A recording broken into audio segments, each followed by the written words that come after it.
1 out of 5, Disability History and Pride Project. A teenager in shorts and a t-shirt pulling a red wagon. My name's Warren. I live here in Quincy, Washington, and I'm 14. Warren parks the wagon alongside a shallow hole in his backyard and plunges a large shovel into the dirt. Throughout my life, I've just loved building things and tinkering and upgrading things that I've built. Shots of colorful hand-carved pinewood derby cars.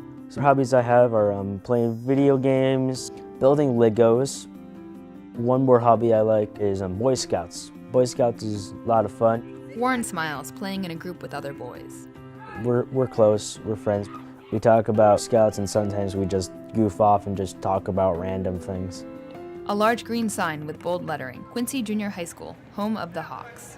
I go to Quincy Junior High. I am in 8th grade, but next year I'm going to be going to the Quincy High School and being in 9th grade. I was struggling with how to write and process thoughts. When I would become overwhelmed, stressed out, too overwhelmed, too stressed, I would just start crying. Not super full way out crying, I would just put my head on my desk and just tears would come.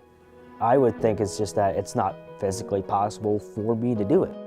What my disability gives me is just makes me stressed out more, it makes me overwhelmed, and it just makes it so I can't process the information fast enough. Sometimes boys would kind of be like, Warren's crying, and just make it worse. The iPad and the get out of jail cards are extremely helpful. I use the get out of jail cards if I am feeling overwhelmed, I am feeling stressed. I can take one out and just leave without having to tell the teacher. It was my mom that had the idea. If you're having a real struggle one day and then the teacher's talking, and by the time they're finally done talking, the class is over and you can't go talk to your counselor, you would just be more stressed out because you have all of this information, but the thing is you can't calm down. That's why I like them, because the thing is you could just use them at any time. And then you can go talk to your counselor or talk to somebody that can help you and make you feel less stressed. No problem. When I go to school, every morning I would go to the resource room and then grab my iPad that I'm provided there. And it's easier for me to think while speaking. So I mostly use the iPad to speak with the little microphone. I can say an entire paragraph without having to write it down letter by letter. Instead, I could just say it through the microphone. Warren speaking into his iPad. Lessons and packets. But now it's easier for me to focus and get my work done. They're tools that can help me do better in school. They just help me out and make me not overwhelmed. Warren interacting and collaborating with classmates. Okay, that's number 3, that's number 5. They make you feel more confident and brave to talk to others and make friends, and you're not stressed out about it.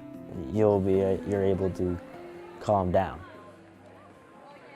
I believe other schools that have students that have ADHD, or mostly just all students, should just be allowed to have some of these basic tools. It would just be part of what each school needs, because school is where students go to learn and get good grades, be able to decide what they want to be when they grow up.